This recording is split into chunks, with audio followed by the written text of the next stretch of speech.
네, 시청자 여러분 안녕하십니까? 디지털 자산 신층 취재 코너 코인 돋보기의 김영석입니다. 오늘 코인 돋보기 코너에서는 디지털 자산 돈객 50 작가님을 모시고 이야기 한번 나눠보도록 하겠습니다. 안녕하세요. 예, 안녕하세요.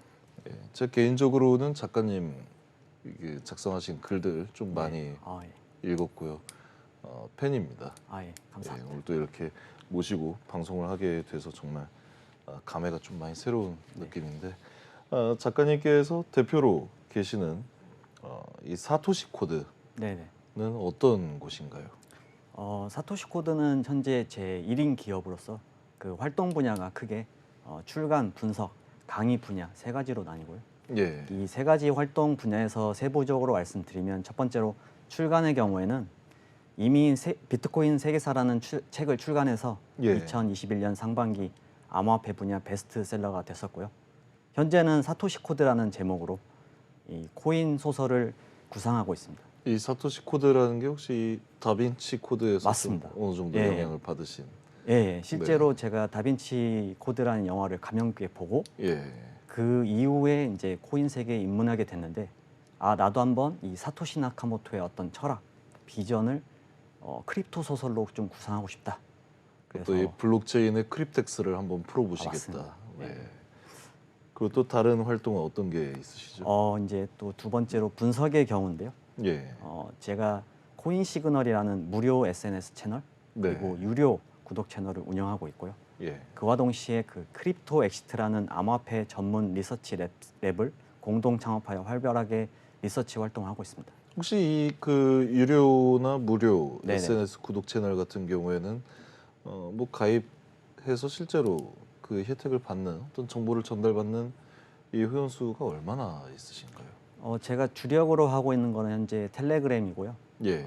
그 팔로워 수가 7,300명 정도 되고 7,300명. 예. 굉장히 좀 많은 케이스네요. 상대적으로 보기에는 뭐 많아 보일 수도 있지만 네. 또 만 명 이상의 팔로워 채널이 워낙 많기에 예. 또 어떻게 보면 좀 적을 수도 있지만 저는 뭐 충분히 많다고 생각하고 있습니다. 예. 그리고 또 마지막으로 강의도 하신다라고 네네. 하는데 강의는 어떻게 진행하고 계십니까? 그 과거에는 그 인강이라고 해서 인터넷 강의, 예. 뭐 수능도 그렇지만 이 코인 관련해서도 그런 강의 서비스가 있어서 그 플랫폼에 편승해서 출시하기도 했는데 현재는 제가 운영하고 있는 스터디 그룹이 있습니다. 예. 거기에서 매주 줌 클래스라고 줌으로 화상으로 통해서 이제 매주 강의를 하고 있습니다.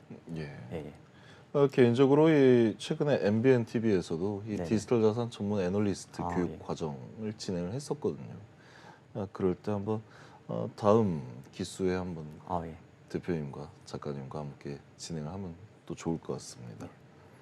그러면 이게 말씀해주신 이 활동 범위가 크게 세 가지 분야인데 그 중에서도 혹시 좀 더 특히 소개하고 싶으신 활동이 있으시다면 어떤 게 있으십니까?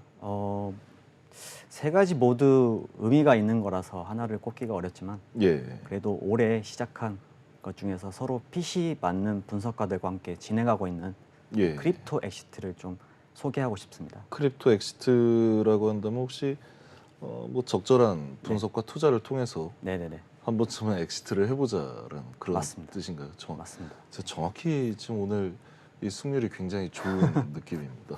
네. 예, 그럼 이 크립토 엑시트 같은 경우에는 어떤 식으로 진행을 하고 계십니까?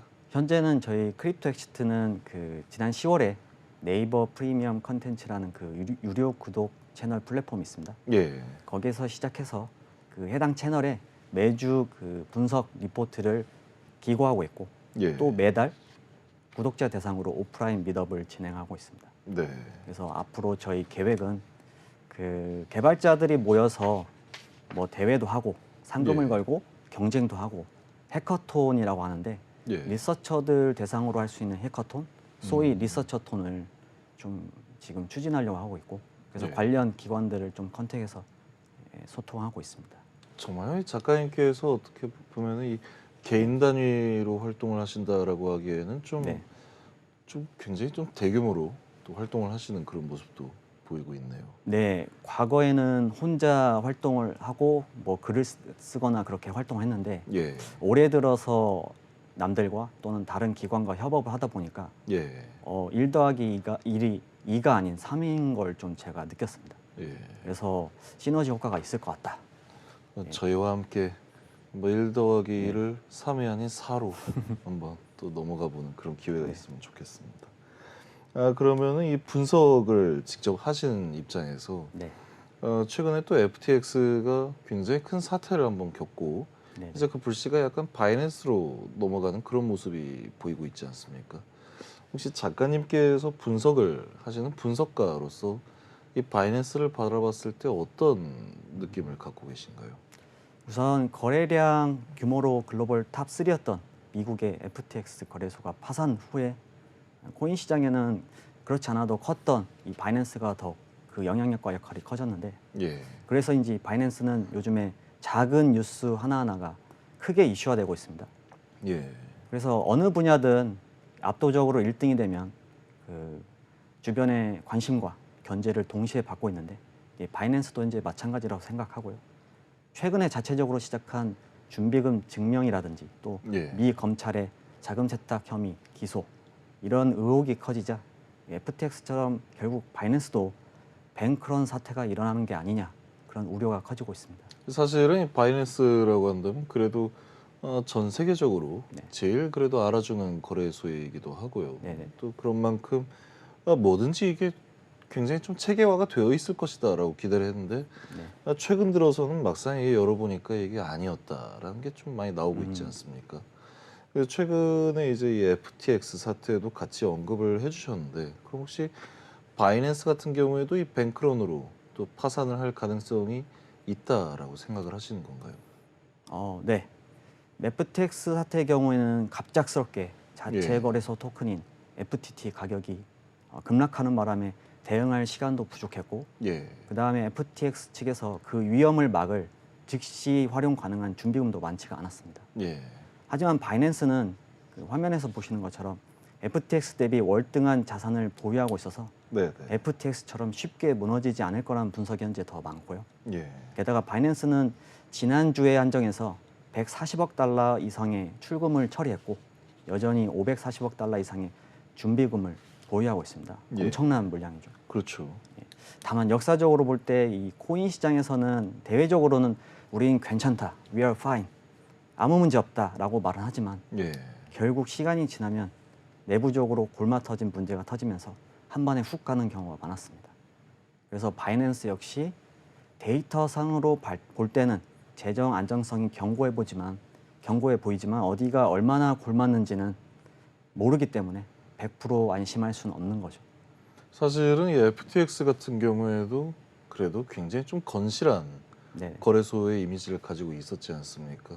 특히 샘 뱅크먼-프리드 같은 경우에도 적극적으로 이 언론 활동을 나서고 있었고 또 사업도 굉장히 좀 원만하게 처리가 되고 있다라고 생각을 했는데 이때 당시에 이 업계에 있던 사람들이 다 좀 깜짝 놀랐거든요. FTX가 무너졌다라는 식으로 시장에도 어느 정도 좀 그 여파가 반영이 되었었고요. 그렇게 내부적으로 좀 문제가 있는지 없는지 알아보는 게 이 회계감사라고 할 수가 있는데 그럼 바이낸스 관련해서 이 회계감사마저도 이슈가 좀 되고 있는 상황이지 않습니까? 네, 맞습니다.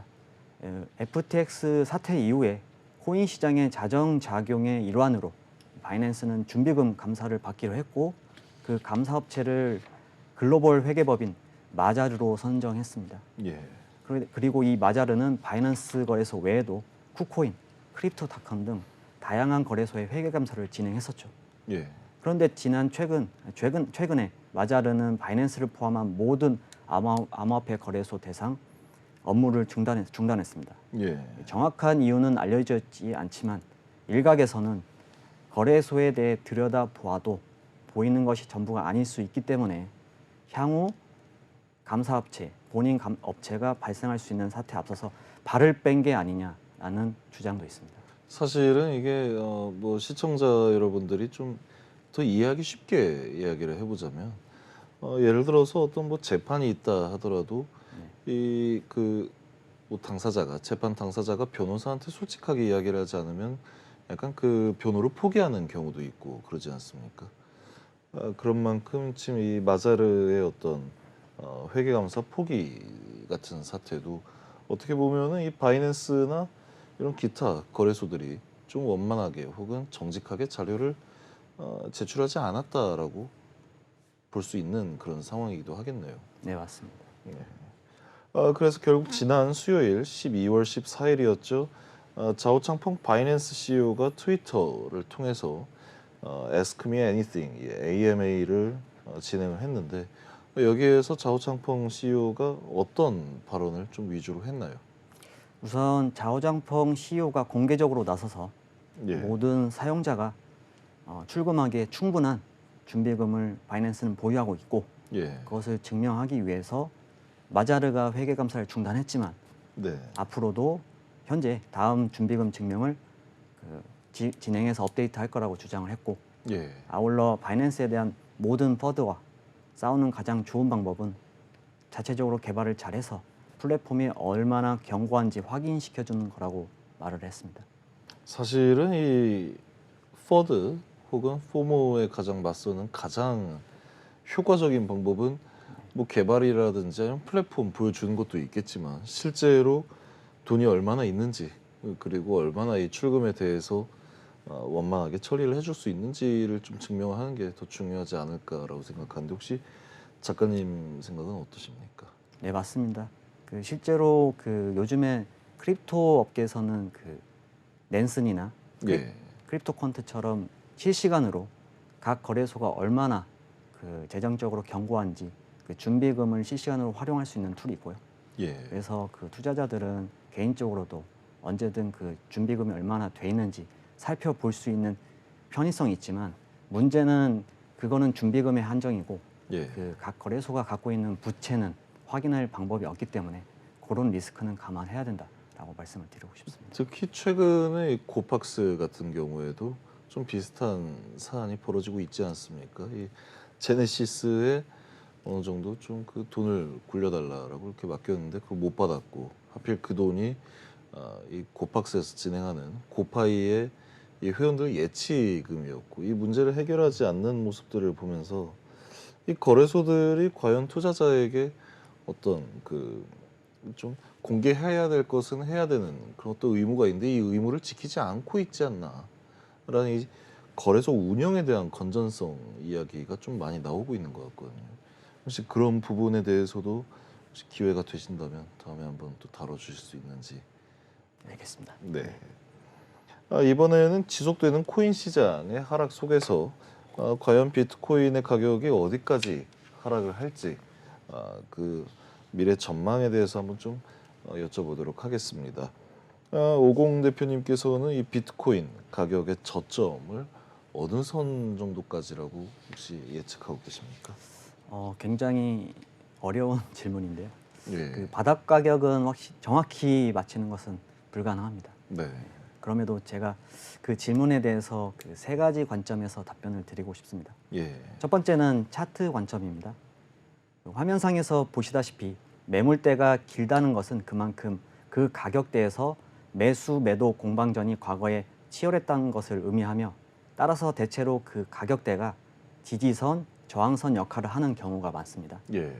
참고로 화면상 차트 분석 기간을 2020년 3월부터 설정한 이유는 그때부터 미국 연준이 무제한 양적 완화를 했고 그 덕에 눈먼 돈이 코인 시장으로 유입해 대상승장이 왔다고 보기 때문입니다. 사실 그 전에 있었던 어떤 차트의 흐름과는 완전히 다른 양상으로 또 이어지지 않았습니까? 이때부터. 네. 예.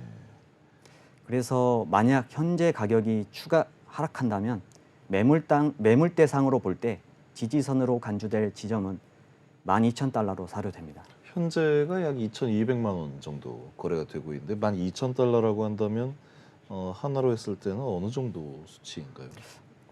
하나로 자주 보진 않지만 제 생각에는 15,000, 6천만 원 정도. 1억 예. 1,500. 1,500. 예, 1,500에서 예. 1,600 정도. 굉장히 이 정도면은 좀 거의 핵폭탄급이다라고 할 수가 있는데 그 정도까지도 열려 있다라는 네, 맞습니다. 그런 말씀이신 거죠.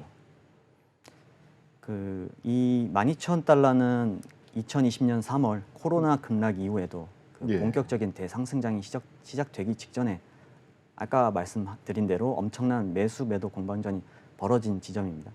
그래서 만약에 앞으로 가격이 이 가격대까지 하락한다면 그 당시 매수했었던 그 큰손 입장에서는 예. 손실을 보지 않도록 절대적으로 지키려는 노력이 있을 수 있습니다. 사실 이 12,000달러라고 한다면은 이때 당시 공방전이 있었을 당시에 이례적으로 또 2020년 3월쯤에 뭐 어떤 기관급이라든지 아니면 누구나 알만한 그런 어떤 대기업들도 많이 비트코인을 또 매수를 했었던 시기이지 않습니까? 맞습니다. 사실 그 시점과 가격대를 어느 정도 좀 이 심리적 지지선이다라고 또 생각을 할 수가 있겠는데 그 시기가 올지도 모른다, 올 가능성이 있다라고 판단을 하시는 거죠. 네, 맞습니다. 예. 그럼 혹시 두 번째는 어떤 관점이십니까? 두 번째 관점은 앞서 살펴본 차트 분석과 같은 기술적 분석 카테고리 안에 있지만 좀 다른 네트워크 체인을 들여다볼 수 있는 온체인 데이터 관점입니다. 예. 이 온체인상으로 저점을 찾는 지표는 많이 있지만 여기서는 그 밸런스드 프라이스라고 해서 우리나라 말로 균형 가격이라는 온체인 지표를 다뤄볼 텐데요. 이 지표는 역대 비트코인 중장기 사이클 가격에 있어서 저점을 가장 잘 캐치한다고 알려져 있습니다. 예. 그래서 과거 중장기 고점을 보면 저점을 보면 비트코인 가격이 이 균형 가격 라인을 터치 또는 살짝 하방 이탈하는 모습을 보이고 있는데 결국 균형 가격을 오래 그리고 깊게 크로스 되지는 않는 모습을 보이고 있습니다. 예. 그래서 만약에 과거 패턴이 이번에도 반복된다면 그리고 현재 가격이 향후 추가 하락을 한다면 이 균형 가격인 14,600달러까지도 하락할 수 있는 거죠. 그럼 이 14,600달러가 또 도달을 했다라고 한다면은 거기에서 추가적인 하락은 그래도 크게 걱정하지 않아도 된다라고 생각을 할 수 있을까요? 그렇게 생각할 수도 있지만 이 균형 가격이 앞서 살펴본 매물대와는 달리 예. 고정적이지 않습니다. 그렇죠. 그래서 매주 또는 매일 약간씩 좀 달라지는데 실제로 몇 주 전에는 이게 15,000달러대였는데 예. 이게 가격이 계속 하락하다 보니까 이제는 14,000달러까지 내려온 상태입니다. 정말 최근 들어서는 이 비트코인의 가격이 종잡을 수 없이 또 이 변동성을 좀 나타내주고 있는 것 같습니다. 특히 2,300만 원을 또 돌파하는 모습을 정말 비교적 최근에 또 보여주다가 오늘 같은 경우에도 2,200만 원까지 또 터치를 한 그런 모습을 보이고 있죠. 마지막으로 또 거시경제 관점을 또 가지고 오셨는데 이 부분에 대해서도 한번 설명 부탁드립니다. 거시경제 관점에서 분석하기 앞서 그 2020년 3월 아까 무제한 양적 완화 이후에 그 기관급들 투자가 많아졌습니다. 예. 그래서 기관들은 거시경제 영향을 많이 체크하고 영향을 받기도 하는데 그래서 코인 시장 역시 그 기관 투자자들이 유입된 덕분에 이 예. 거시경제와의 상관관계가 점점 높아지고 있는 상황입니다. 그래서 그 거시경제 관점에서 살펴봤고 앞서 언급한 두 분석은 사실 정량적 분석에 따른 거라면 이번 거시경제 관점 분석은 정성적 분석에 가깝습니다. 예. 바로 최강대국 미국에서 경제 금융에 있어 가장 막강한 파워를 지닌 연준이 역사적으로 제일 자주 활용한 기준금리 통화 정책을 기반으로 한 분석입니다. 그래서 이 차트를 보면 이 미 연방 기준금리의 흐름과 비트코인 가격을 겹친 것으로 딱 봐도 이 비트코인 가격과 미 연방 기준금리는 역상관관계를 지니고 있다고 볼 수 있습니다. 그래서 이 기준금리가 가령 본격 상승할 때는 비트코인 가격이 하방 압력을 많이 받았고 기준금리가 동결될 때는 가격 눌림이 해소되며 또 기준금리가 제로로 수렴할 때는 충격이 왔었습니다. 그렇죠. 심지어 이 미국 연방에서 기준금리가 발표된다라고 한다면 그게 바로바로 또 이 비트코인 가격이나 기타 의 전반적인 시가총액에도 많이 반영이 되지 않습니까? 네, 맞습니다. 예.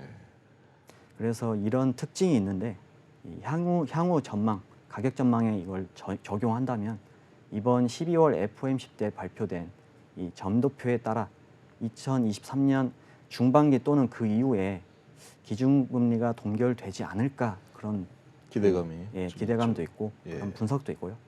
그렇다면 비트코인 가격은 이제 바닥을 그때 찍을 수 있지 않을까라는 이제 분석도 있습니다. 예. 그래서 이것을 향후 가격 전망에 적용한다면 비트코인 가격은 현재 가격에서 추가 하락하여 13,000달러대에 머물 것으로 예상됩니다. 예. 사실 예, 예.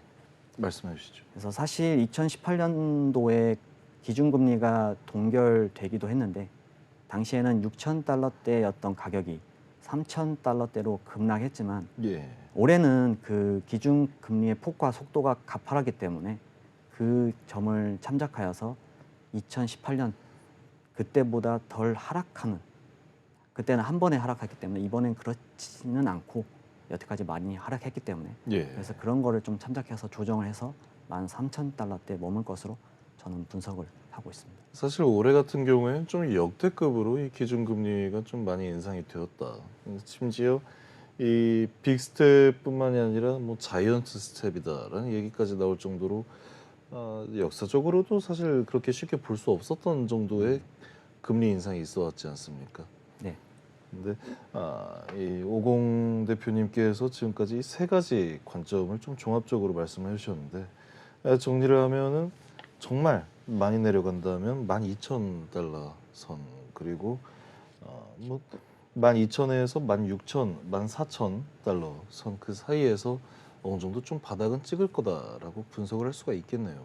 네, 뭐 바닥 가격을 뭐 이렇다 좀 장담하기엔 좀 조심스럽지만 예. 그만큼 추가 하락 여지가 있기 때문에 예. 우리 코인 투자자분들께서는 가급적 보수적으로 그리고 길게 봐야 되지 않을까, 저는 그렇게 좀 말씀드리고 싶습니다. 그럼 혹시 대표님의 어떤 개인적인 현재 기준으로 개인적인 어떤 이 투자 포지션을 잡으신다라고 한다면 혹시 어떻게 포지션을 좀 잡을 수 있을까요? 오늘 제가 들고 온 지표는 아닌데 예. 그 몇몇 지표가 있습니다. 온체인 데이터 지표가 있는데 그런 지표들을 살펴볼 때는 현재 그 중장기 홀딩하는 분들도 예. 상당한 이제 손실권에 들어갔다라고 저는 그 확인을 했고요. 네. 네. 그렇다고 볼 때는 지금 그렇다고 소위 그 한 번에 몰빵하는 것보다는 예. 지금부터 현물 매집을 꾸준히 하는 게 그래도 리스크 관점에서는 좀 낫지 않을까, 저는 그렇게 대답하고 싶습니다. 좀 뭐 어떻게 분할 매집을 하는 게 나을 수도 있겠다라고 판단을 해도 되는 말씀이실까요? 네, 맞습니다. 네. 혹시 대표님께서는 이 비트코인을 비롯해서 디지털 자산 시장에 언제부터 이렇게 또 관심을 가지게 되셨을까요? 처음 비트코인에 대해서 들었던 건 2014년 마운트 곡스 사태 때였고요. 예. 그렇지만 그 이후에 잊어먹고 있다가 2015년 때부터 좀 공부를 시작했고 예. 실제 투자한 거는 2016년이었습니다. 네. 왜냐하면 1년 동안 저만의 그 자기 설득 기간이 필요했기 때문에 예. 2016년도에 비로소 투자를 시작했고 그때부터 꾸준히 글을 써오고 분석을 해왔던 것 같습니다.